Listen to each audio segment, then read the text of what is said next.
Hey everybody, it's Rishi TCG here, and we're back with another YouTube video. And in this YouTube video, we're gonna be going over the Purple Luffy guide. And in my OP9 Purple Luffy guide, we're gonna be talking about many different things. But why should you use this guide since you clicked on this video? Well, it helps you understand the playstyle of Purple Luffy, even if you don't play it, so you can know how to play against it. And I can think that's the number one reason I'm making these guides, is to help players like me that might play Lucci or something else to understand another deck's core concepts and win conditions so they can better their own play. So let's go over the learning outcomes. So I want to go over the deck list, the matchup, and kind of go over the game plan of how to play each matchup. And who's this for? This is really for those competitive players looking to get an edge in regionals and locals and tournaments that matter. Who am I? I'm Rishi. I'm a One Piece player since OP1, and these are some of my achievements. I've gotten 11th out of 1,000 players at our regionals and top 20 and 2024. And then in the last regional split, which was OP8, I got around 4 top 64s, or actually 3 top 64s there, but a top 64 from previously. Then I've gotten my nationals invite twice. I didn't end up going to Orlando for the second time, but I did go to Dallas because I live here. And then I also top 16'd a 3v3 tournament before. So those are just some of my achievements. So why this guide again? Purple Luffy is dominating American tournaments. As you can see, these are two top 32 pie charts at the bottom, and you can see Purple Luffy makes a good chunk of it. So it's definitely converting into wins for people and tops everywhere. It's good into Shanks and Teach and many other rogue decks, and it's okay into Doflamingo, but it struggles a little bit more because people play 2-cost Teach. And struggles into Lucci a little bit, but as you can see, it has even better conversion rate than Lucci right now, which is crazy. So why Purple Luffy? Because Purple Luffy is a very consistent deck. It's very consistent because every game, like the game plan is going to be generally the same, and your ideal game plan is not really much going to change other than kind of how you shave off the top end, whether you play 9 moms or 9 Luffys. But see, like the dawn curve, like essentially is the same. So like you're gonna go 1 to 4 to 7 or 2 to 5 to 7, and then that turn you can, like on that bottom 7, you can choose if you want to go to 8, right? So that's pretty good. The Purple Luffy is like one of the first purple decks of its kind that lets you just like ramp, without anything. It doesn't need a stage. It doesn't need any other cards like Zoro Juro to ramp like some other decks. It can just ramp by taking a life, and this was what makes it so consistent. The cost of taking a life, it's kind of steep, but drawing a life means that you get access to even more cards and more consistency in your deck. So you're essentially getting to draw 2 cards a turn, making it really easy to find your parts. This is a great pick for regionals/events. Purple Luffy is easy to pilot, therefore it's easy to master, and learning this deck will be easy. However, mastering any meta deck is rewarding because it's going to help you top, but other meta decks might take more time, like Lucci or BY. This deck is easy to put in some time into and in the right hands with a smart player can get some easy top placements. It's easier, making it less hard to make mistakes if you know what you're doing. Okay, real quick, I want to stop the guide real quick and talk about my Discord server. So I'm opening up a Discord server, and it's in the link in the description.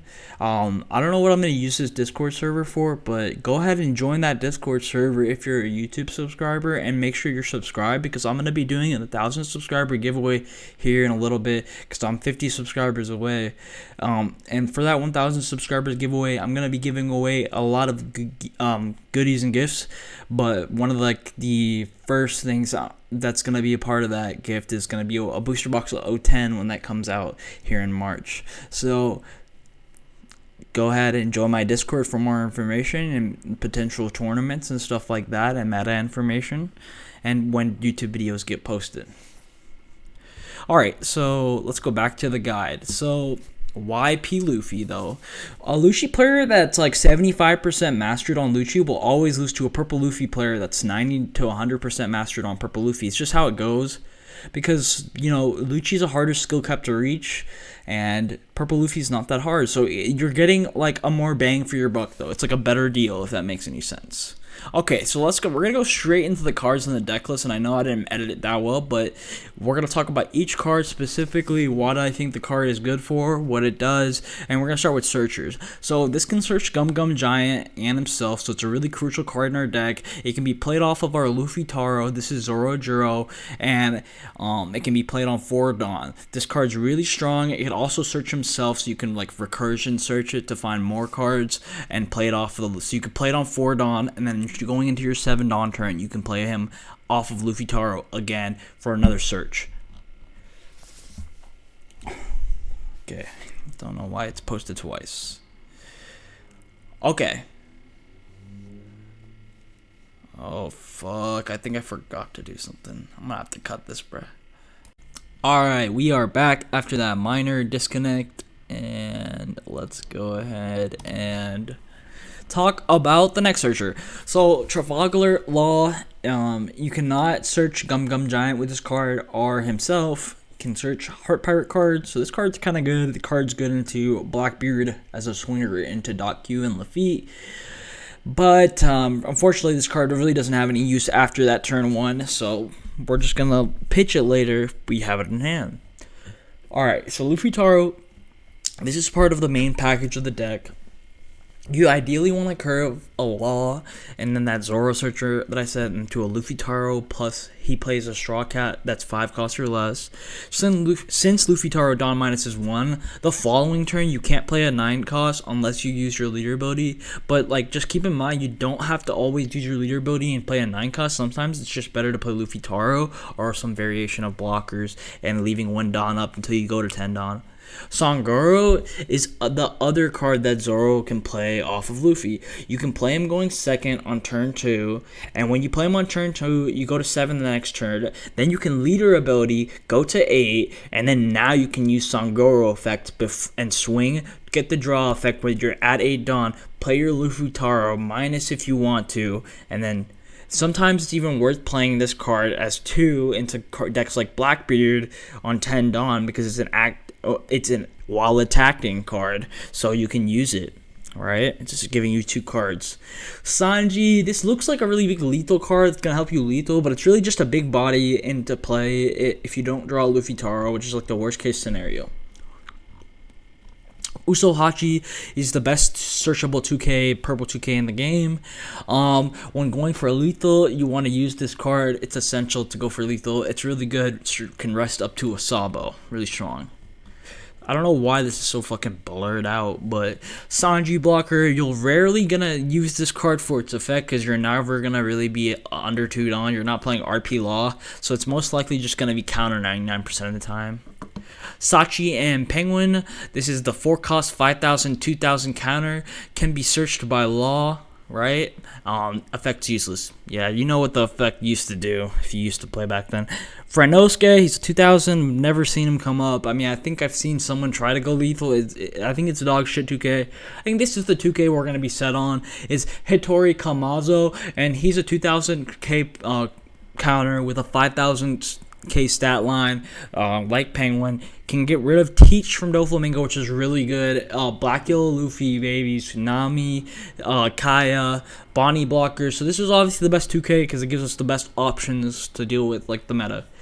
Onami is a blocker that allows you to gain resources. So this Onami blocker can be played like like in the late game, and you can leave 1 up for Giant. You can play with another blocker like Kid. This deck no longer plays Queen because Onami is just the better card. You can search Onami.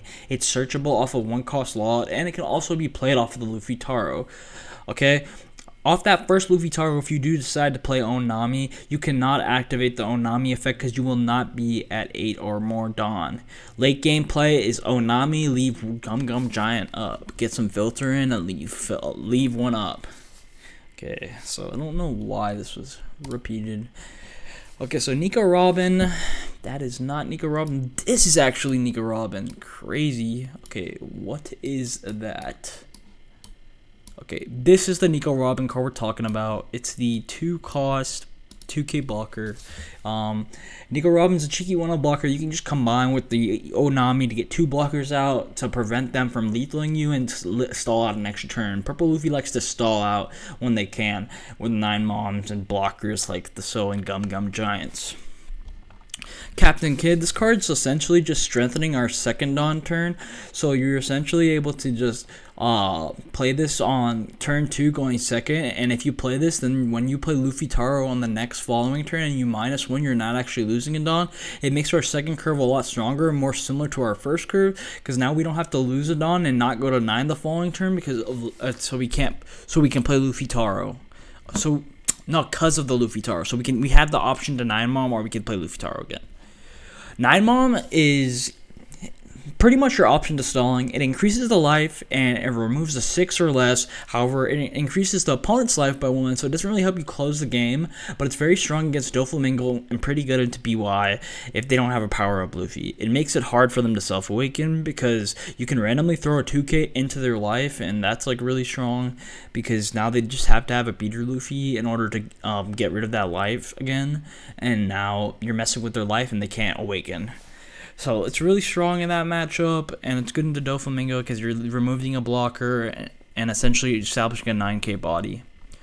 9 cost Luffy's really strong because it has that power to like rush them down. So in matchups like Lucci or NL, where you need to close games out and you need those extra swings, you can play this card, and it also draws you a card, and it's a lethal swinger, so this is really going to help you close games out, where the longer it goes, it's going to be the harder it is to win.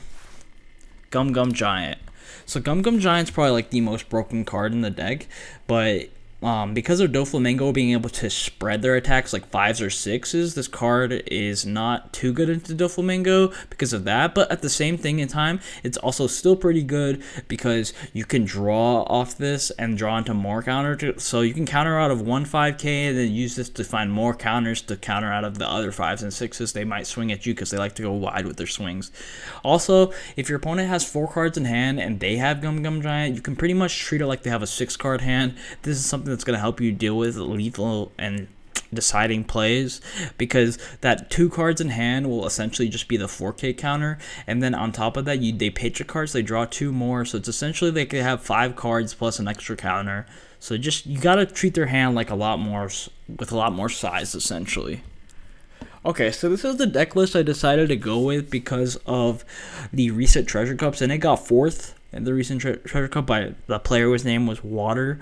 So he played 4 Law, the Nico Robin, 4 Usohachi, 4 Hitori Kamazo, which I think is the best 2K, 4 Zoro Joro. We got the 3 Onami, no Queens. We got 2 Bon Clays, maybe 2 just ramp 1 on our early turns if we don't have that Zoro Joro.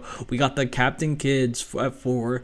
We got to increase our second turn. Our Sangoros, maxed out all the core packages. We got 4 Sanjis that possibly could come up, but probably wouldn't. It's just a counter that can be searched by our Law or our Zoro.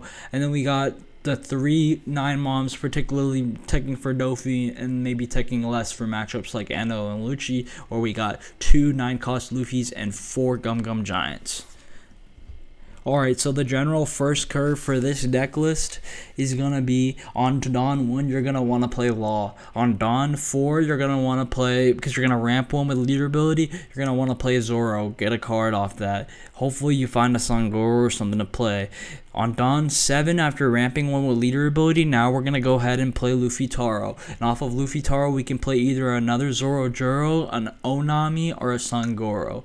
Instead of that, if we don't have Luffy Taro, we can opt to play Sanji. We're going to -1 Dawn, bringing us to 6, and then ramping us to 8 next turn. On our 9 Dawn turn, which because we're going to ramp 1 with leader ability, we can choose to either play Luffy Taro again, establish a blocker, and leave 1 up for Gum Gum Giant. You want to leave 1 up for Gum Gum Giant in this turn. It's really important. I wouldn't recommend going straight into 9 Mom and 9 Luffy because it leaves you in a little bit of a situation where you don't have that Gum Gum Giant card and you're not making the maximum use of broken cards in your deck. Then on that 10 Dawn turn, you want to play Big Mom and you want to play either Big Mom or Luffy depending on the matchup you're playing. This is going to vary a little bit for the second curve. On the second curve, you want to play Law on 2 Dawn. Then the following turn, we're not going to be playing a 4 cost, but here instead we're going to be playing a 5 cost. Like Captain Kid's going to be your best play, but Sangoro is also okay. Now the next following turn, we can either ramp and then use Sangoro effect, or if we have the Kid out, we can ramp, play our Luffy Taro -1, gain an active Dawn back and do the thing, or we can get Sanji if we don't have either.